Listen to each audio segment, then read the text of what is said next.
Merci aux organisateurs, c'est tout à fait intéressant. Donc on s'était un petit peu partagé le travail, ou du moins les présentations. Monsieur Rastoin a fait une présentation à l'échelle mondiale. Je vais véritablement recentrer, ou tout du moins focaliser sur le cas français, en évoquant ce qui pourrait être le début de systèmes alimentaires territorialisés à l'échelle française, avec ce que l'on appelle les projets alimentaires territoriaux.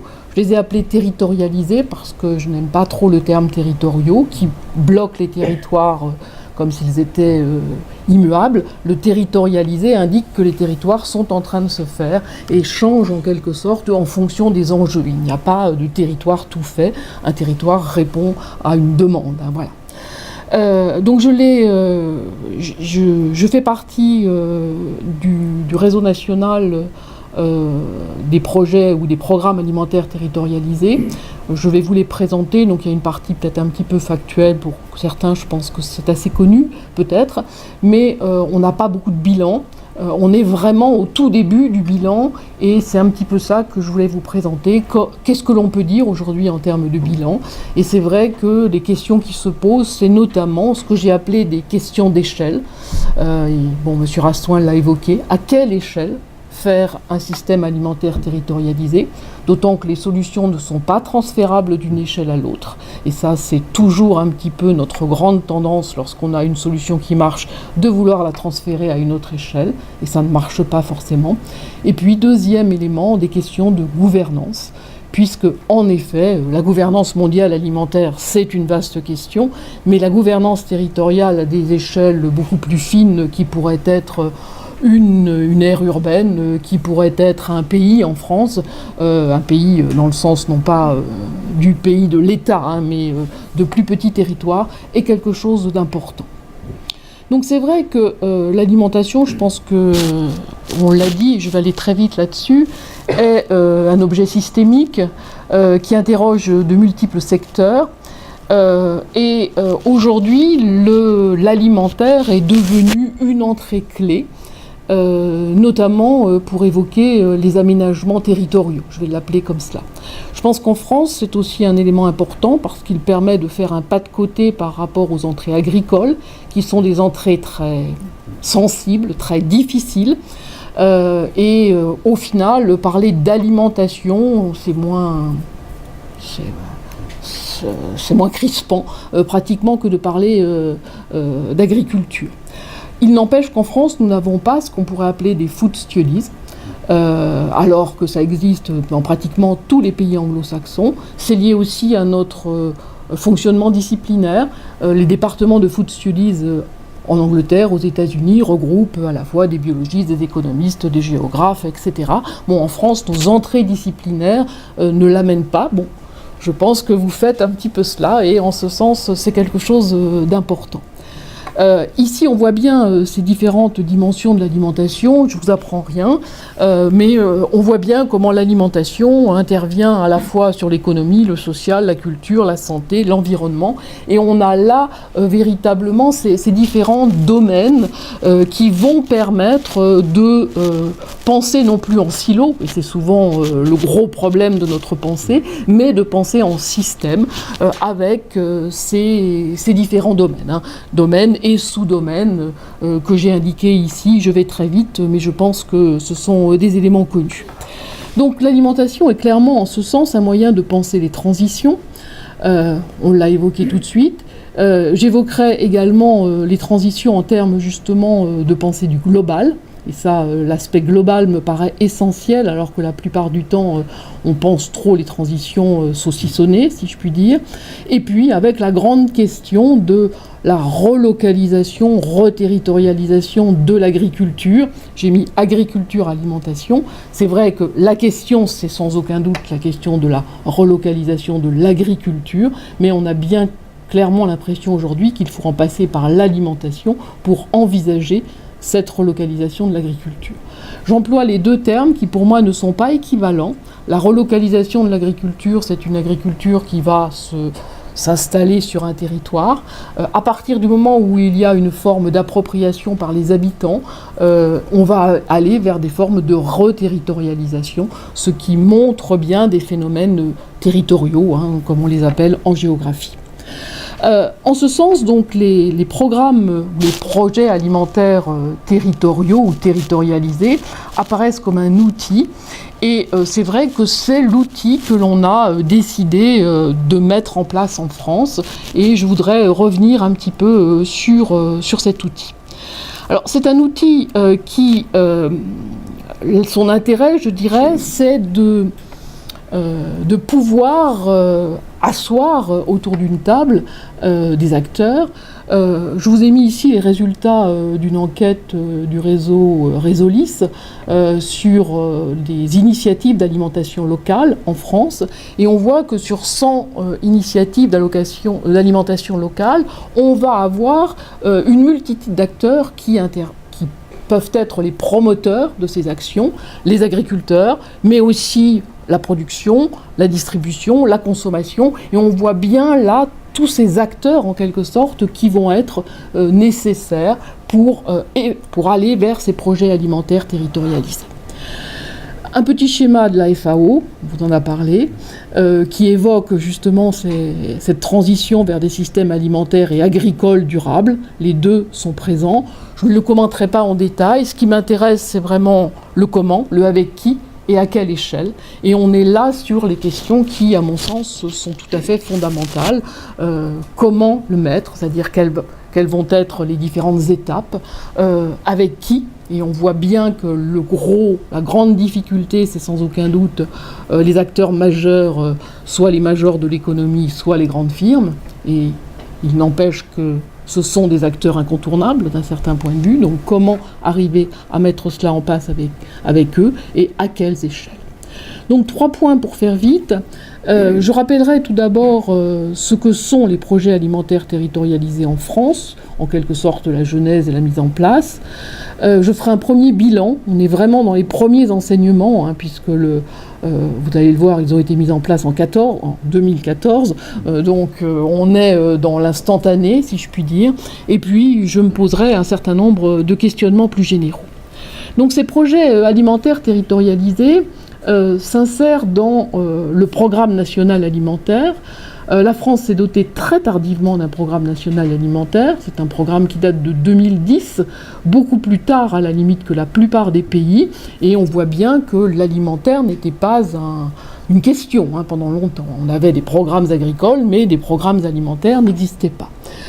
Si je ne veux pas commenter ce programme, néanmoins, j'ai relevé des 4 entrées qui m'apparaissent importantes. La justice sociale, l'éducation à la jeunesse, la lutte contre le gaspillage alimentaire, l'ancrage territorial. On voit que l'on n'évoque malgré tout pas de transition, ce n'est pas l'entrée que l'on choisit. Néanmoins, on a des entrées intéressantes avec cette notion d'ancrage territorial.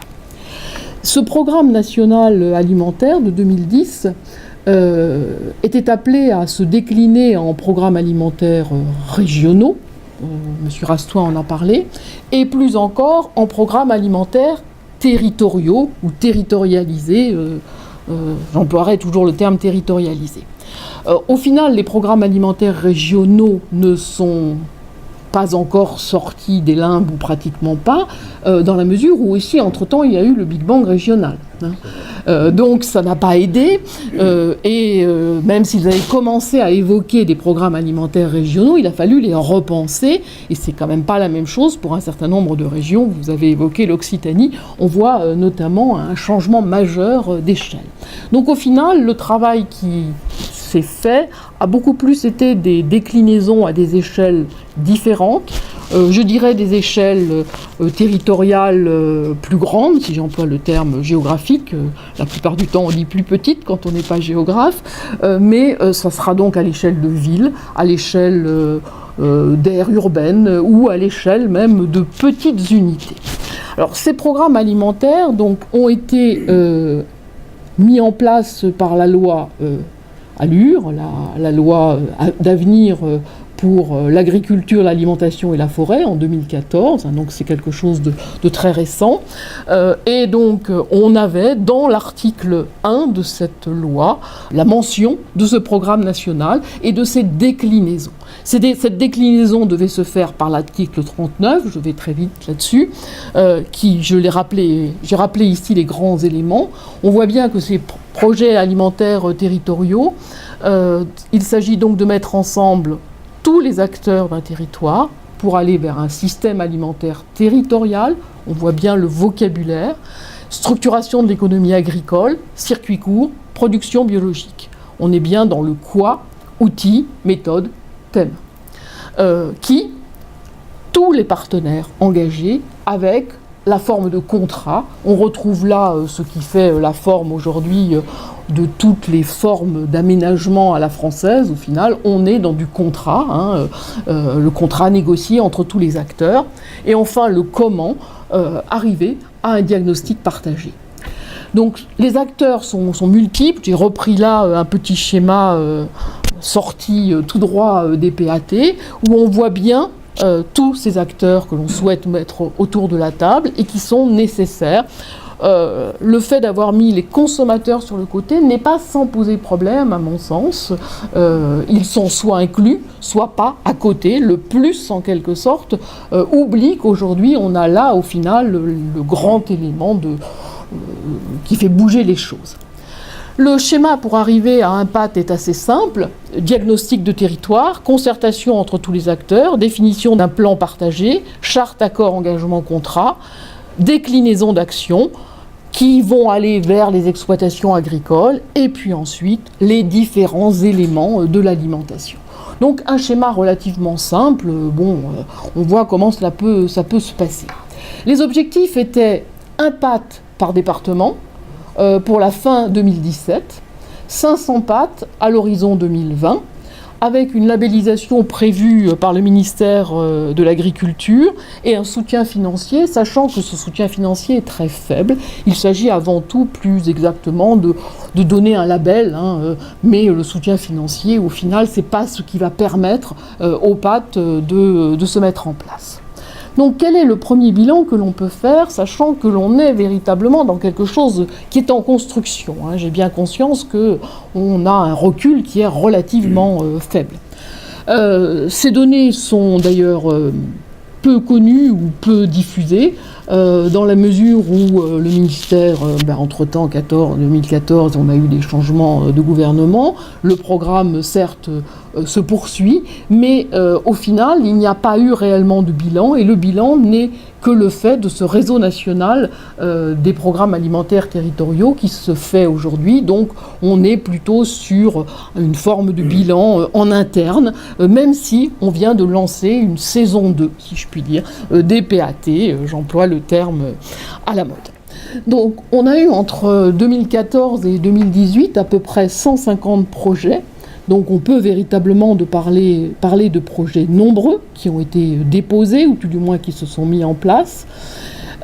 Projets nombreux avec seulement 20 labellisés. 20 labellisés tout simplement parce que la plupart ne remplissent pas les critères, c'est-à-dire que l'on n'a pas tous les acteurs, on n'a pas une vision systémique de l'alimentation, on intervient sur un seul secteur, la santé par exemple, ou bien l'environnement, mais avant tout, pas cette vision-là. On peut indiquer que dans ces programmes, ce qui est intéressant, c'est le rôle des régions, qui ont un rôle financier plus important au final que l'État, et qui accompagnent les démarches de territoire. Au final, c'est eux qui donnent l'expertise territoriale et l'ingénierie. Une répartition géographique très hétérogène, des régions avec pas ou peu du tout de PAT. L'ex-Limousin n'en a pratiquement pas, la Bourgogne-Franche-Comté, le Centre, la Corse, les DOM, l'Île-de-France. On retrouve d'ailleurs un certain nombre de régions qui sont entrées très tard dans la contractualisation, dans les EPCI, dans les communautés de communes, dans les communautés d'agglo. On retrouve en quelque sorte ces mêmes logiques. À l'inverse des régions où il y a beaucoup de PAT, l'Occitanie, Auvergne-Rhône-Alpes, Bretagne, Aquitaine, Hauts-de-France. Là encore, on retrouve ces régions qui ont été porteuses très souvent de mouvements en termes d'agriculture. Ces données sont intéressantes, mais j'évoquerai peut-être plus encore fortement, puisque je vais y revenir, les échelles de ces projets. On constate que 65% de ces PAT sont portés par les EPCI, c'est-à-dire les établissements publics de coopération intercommunale. 15% sont portés au niveau communal, ce qui peut quand même poser problème, parce que qu'est-ce qu'un SAT au niveau communal, quand on connaît la pulvérisation de nos communes françaises. Et puis 20% sont portés par des acteurs divers, c'est-à-dire que ça va plutôt être le conseil départemental ou les conseils régionaux. Dernière chose enfin, on a des PAT plus urbains que ruraux, je les qualifie comme cela pour faire vite. 45% sont à des échelles d'agglomération ou d'aire urbaine, c'est pas tout à fait la même chose, j'y reviendrai sans doute. 30% sont ce que je pourrais appeler ruraux, mais dans du rural sous influence urbaine, donc près de la ville, et le reste, 25%, est mixte. Donc on le voit, et je pense que c'est intéressant à le mettre en relation avec votre exposé, le fait que c'est un instrument qui a été saisi majoritairement par les villes, avec aussi toute la discussion que ce sont les villes qui apparaissent comme les donneuses d'ordre, et dans l'organisation des territoires, ce n'est pas toujours évident. Est-ce que la ville peut être... quand la ville n'est perçue que comme un donneur d'ordre par rapport à des populations ou à des territoires ruraux qui ont déjà l'impression d'être dominés par ailleurs. Projets, je disais, relativement standards et qui ont du mal à se mettre en système, ou tout du moins à considérer l'alimentation comme un système. Quand on regarde les entrées privilégiées, j'ai mis les 5 que j'avais signalés tout à l'heure, économie, santé, environnement, etc.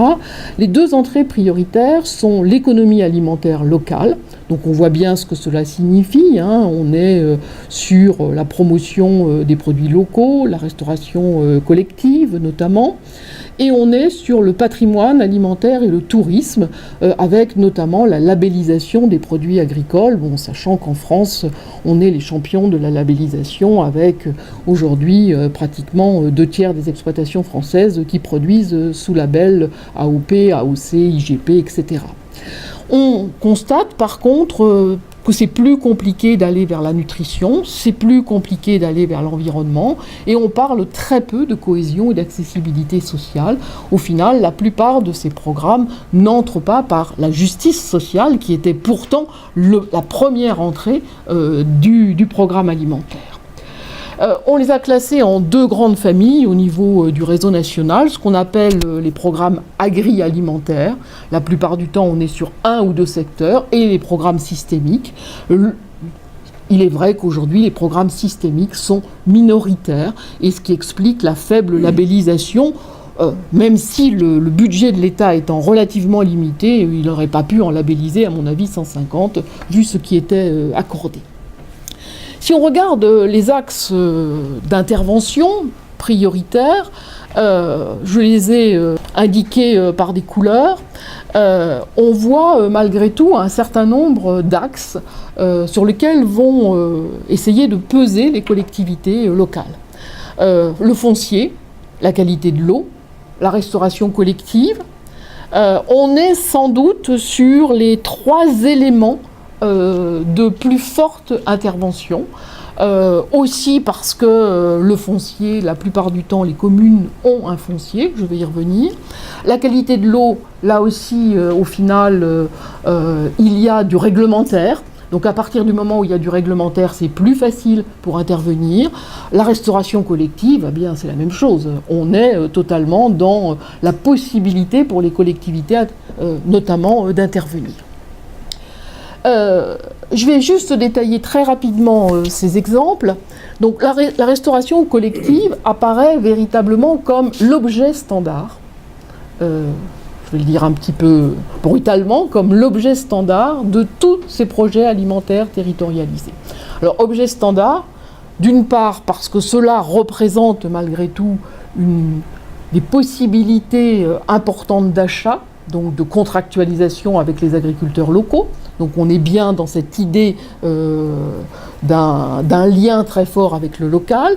Ça permet aussi une éducation à l'alimentation, à l'environnement, et on retrouve bien là-dedans tout ce que l'on met dans un programme alimentaire territorialisé. Les freins sont nombreux.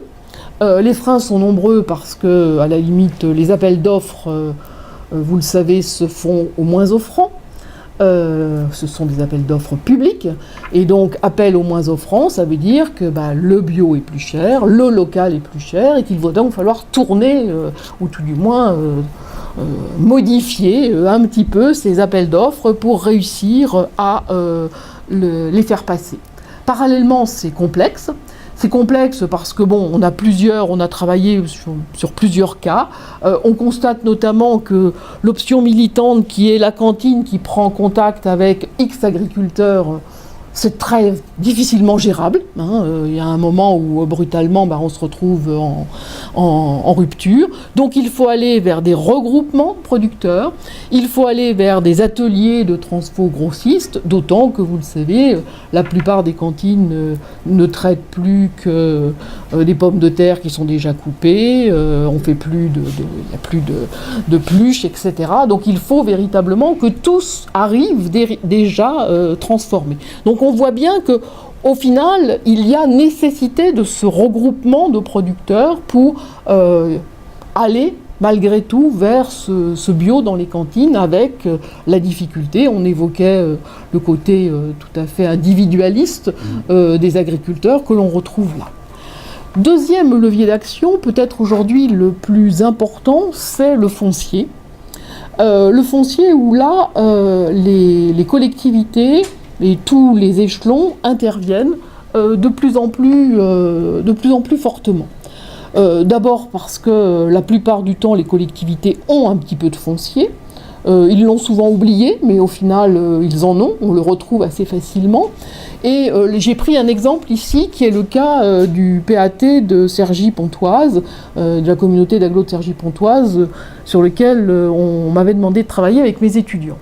Donc on est là dans l'ex-ville nouvelle, puisque la ville nouvelle est finie, si je puis dire, et la communauté d'agglo de Cergy-Pontoise s'est retrouvée avec tout le foncier qui avait été zadé, comme on l'appelait, c'est-à-dire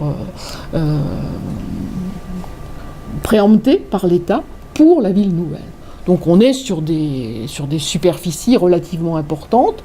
Donc cette communauté d'agglo a à sa disposition ce foncier qui depuis 35 ans fonctionnait selon des baux précaires, c'est-à-dire que chaque année on signait un bail aux agriculteurs qui bien sûr n'avaient aucune visibilité sur la suite, qui bien sûr faisaient des céréales, parce que c'est la culture qui pose le moins de problèmes quand on n'a pas de visibilité pour la suite, et on voit bien que l'on avait là que l'on a là éventuellement un levier. Donc le levier, ça serait justement de passer des baux précaires à des baux ruraux, c'est-à-dire d'arriver à des baux de 3, 6, 9, 99 ans éventuellement, et surtout, à partir du moment où on passe à des baux ruraux, d'instituer des cahiers des charges beaucoup plus porteurs pour aller vers une agriculture de proximité et un système alimentaire de proximité. Donc des cahiers des charges avec l'obligation de faire de l'agriculture de proximité, de faire de l'agriculture bio, etc. Donc on voit aujourd'hui la plupart des collectivités engagées dans les PAT aller vers ce levier du foncier. On a du foncier, on va installer des agriculteurs, et on va installer ou bien renouveler des agriculteurs, et on va leur imposer, si je puis dire, des cahiers des charges nouveaux. Ça participe totalement du renouvellement des agriculteurs en France qui est en train de se faire sentir. 35% des installations aujourd'hui se font hors du milieu familial agricole. Donc on est sur des catégories nouvelles qui arrivent à l'agriculture, et au final ce mouvement sur le foncier va tout à fait en ce sens. Enfin, on utilise des outils nouveaux. On a plein d'outils aujourd'hui qui sont en invention pour arriver à contrôler ce foncier.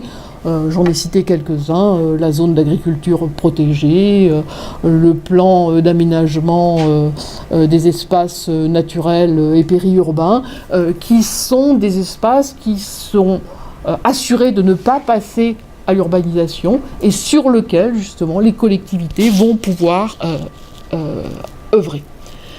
Dernier élément, j'ai pris un patte plus rural, on va l'appeler, celui de Vichy-Val d'Allier, où l'idée était un petit peu différente de celle que j'ai exposée, où l'idée serait de recoudre le lien ville-campagne. Alors c'est vrai que la ville de Cussé est une toute petite ville, le Val d'Allier, on n'est pas dans une métropole, et donc là on va avoir un projet alimentaire et territorial qui est très différent, qui joue beaucoup plus sur le patrimoine, qui joue beaucoup plus sur l'éducation, qui joue bien sûr sur l'alimentaire, mais on voit apparaître d'autres valeurs dans ce programme alimentaire territorialisé. Ce sont les trois cas véritablement qui nous sont apparus à l'analyse de ces programmes alimentaires territorialisés. Pour finir, j'aurai un certain nombre de questions ouvertes, parce que ce sont des questions qu'on est loin d'avoir résolues. La première, c'est que ces systèmes alimentaires territorialisés, on va les territorialiser à quelle échelle ?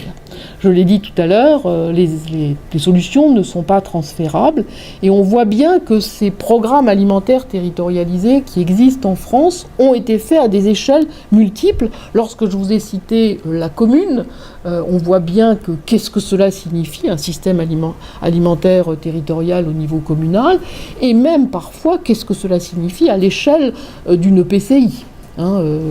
Je reprendrai tout à l'heure le cas de ma communauté d'agglo de Cergy-Pontoise. On voit mal même comment, à Cergy-Pontoise, avec les quelques terres qu'il y a, on pourrait nourrir les 150 000 habitants de Cergy-Pontoise. C'est une évidence. Bon, ce n'est pas l'objectif non plus, mais il est clair qu'il y a des questions. Donc, question véritablement d'échelle, avec la grande difficulté d'aborder véritablement ces projets alimentaires territorialisés avec ce que M. Rastoin évoquait en termes de ceinture maraîchère, si je puis dire. C'est-à-dire que l'on est clairement dans des projets qui doivent s'élargir. On n'est pas sur l'agglomération, on n'est pas sur l'unité urbaine. Là, je prends les définitions INSEE. On devrait absolument être sur ce que l'INSEE appelle l'aire urbaine, c'est-à-dire au moins l'urbain et le périurbain. Le périurbain qui offre 50-60% de ses superficies en agriculture. Donc il y a là une nécessité de travailler à cette échelle, sinon on va... avec des exemples comme Romainville que vous citiez, puisque, oui, il n'y a pas de terre, donc que faire d'autre, sinon faire ce genre d'investissement. Je vous prends ici un exemple, c'est l'aire urbaine de Lyon. L'aire urbaine de Lyon telle qu'elle existe aujourd'hui, on a 264 communes dites rurales dans cette aire de Lyon. Donc on voit bien que si on raisonne à l'échelle d'une aire urbaine, qui n'est pas aujourd'hui une notion administrative, on est sur une notion fonctionnelle de la ville, du pôle d'emploi de la ville, on a là une toute autre possibilité de faire, en effet, un système alimentaire territorialisé. On pourrait en dire tout autant dans le cas de Rennes, avec ce que l'on a appelé les champs urbains de Rennes, qui sont ces zones jaunes, qui sont ces champs qui sont considérés comme absolument à garder dans tous les cas, et que l'agglomération est en train d'acheter pour éviter justement que ces champs disparaissent. Ce serait l'élément d'accroche en quelque sorte d'un système alimentaire territorialisé. C'est sans doute plus compliqué au niveau parisien, au niveau francilien, même si on n'est pas une ville gigantesque à l'échelle de certaines autres mégapoles du monde. L'Île-de-France, c'est malgré tout 12 millions d'habitants. Et pour nourrir 12 millions d'habitants, il est clair que l'Île-de-France sera insuffisante. Je vous rappelle ces éléments qui sont bien connus. Quand on regarde le taux de couverture en Île-de-France, on n'est bon que en blé. Tout le reste est à revoir. On est aussi... on voit bien là comment la spécialisation que vous évoquiez tout à l'heure n'est pas sans poser problème. Je vous ai mis ici une carte de spécialisation. Je vous ai mis par contre ce qu'on appelle l'aire urbaine de Paris. L'aire urbaine de Paris qui dépasse l'Île-de-France et qui, là encore, pourrait être quelque chose de beaucoup plus intéressant parce que l'on pourrait envisager, en effet, sans aucun doute, dans cette aire urbaine de Paris, de nourrir peut-être 12 millions d'habitants. Voilà. En sachant que, sans aucun doute, il y aurait la nécessité de penser des systèmes alimentaires, alors à l'échelle de grandes aires urbaines, mais ensuite peut-être de penser des emboîtements de systèmes alimentaires territorialisés. Je reprends le cas de Cergy-Pontoise. Après le travail que l'on a mené sur Cergy-Pontoise, l'agglo de Cergy-Pontoise a conçu assez facilement qu'il était peut-être nécessaire de penser son SAT en y ajoutant le PNR du Vexin. Ce qui paraissait assez logique d'un certain point de vue. Mais on voit là combien ces questions d'échelle sont loin d'être négligeables, parce qu'au final, on avait deux collectivités qui n'avaient absolument pas envie de se partager, en quelque sorte, la gouvernance. Donc cela nous entraîne très très rapidement sur des questions de gouvernance, et on voit ici, j'ai essayé de figurer différents niveaux d'implication ou de gouvernance qui vont jusqu'à un approfondissement, jusque véritablement au système alimentaire. On est aujourd'hui, la plupart du temps, dans le niveau 2. On est bien loin du niveau 5, justement parce que ce système alimentaire peine à se mettre en place. Ici, on a à peu près listé, mais on y reviendra sans doute, tous les éléments qui seraient nécessaires pour une gouvernance. Et on voit bien la grande difficulté de travailler à la fois sur la mobilisation des acteurs, la mise en place de lieux, quelque chose d'essentiel. Il ne s'agit pas simplement de mobiliser des acteurs, il va falloir créer des lieux. Il va falloir articuler des échelles territoriales, il va falloir articuler malgré tout les circuits longs et les circuits courts, au moins dans un premier temps. Il va falloir intégrer les professionnels sensibilisés, qui sont à la limite ceux qui ont la logistique et les éléments pour transformer ces systèmes, aller aussi vers une intégration des initiatives citoyennes. Donc on voit bien les différents éléments que cela entre en ligne de compte. Alors j'évoquerai juste un exemple de gouvernance alimentaire sur ce que l'on appelle aujourd'hui en Île-de-France les territoires agri-urbains. Le terme agri-urbain est intéressant, on voit bien qu'on ne les a pas appelés ali-urbains, on aurait pu peut-être, mais on les a appelés agri-urbains puisque l'entrée a été agricole. Ce sont ces sortes de patates qui sont figurées ici. Ce sont justement des patates parce que les territoires ne sont pas figés, on est sur des territoires mouvants. Et ce qui est intéressant, c'est que dans ces territoires, on a essayé de créer une gouvernance particulière avec des collectifs d'acteurs et une gouvernance dédiée. 3 collectifs d'acteurs, les agriculteurs, les citoyens, consommateurs, habitants, les élus, c'est ce qu'on appelle des collèges. Ces 3 collèges, ensuite, organisent la gouvernance. Alors c'est compliqué parce que ces territoires agri-urbains ne sont pas des territoires administratifs. Ce sont ce qu'on appelle des territoires de projet. Ils vont justement vers de l'agri-urbain. Donc on crée ces collèges qui sont en quelque sorte indépendants de toutes les instances, à part les élus, qui eux sont bel et bien des instances existantes. Donc on le voit, la difficulté d'une gouvernance, et au final, par exemple, là, cette gouvernance, elle ne parle pas des acteurs de la distribution, Et c'est quand même quelque chose, et de l'industrie, j'allais y venir. Donc on voit bien que malgré tout, on a tendance à faire toujours un entre-soi avec des possibilités que ça marche, puisque là, au final, ces trois types d'acteurs sont partie prenante et ont envie d'aller vers autre chose. Donc en guise de conclusion, on est sur la saison 2 des pâtes, saison 2 parce qu'on l'appelle comme ça, le ministère ne craint pas d'utiliser ce type de vocabulaire. Donc la grande idée, ce serait en effet de promouvoir des pâtes dans un lien ville-campagne. Je remploie un vieux vocabulaire, mais je pense que c'est un vocabulaire qui a un sens, avec cette idée qu'il n'y a pas de territoire servant et de territoire servi. Parce que trop souvent, la ville se considère comme un territoire servi, en quelque sorte, et les autres sont des territoires servants. Donc, comment aller vers ces synergies ?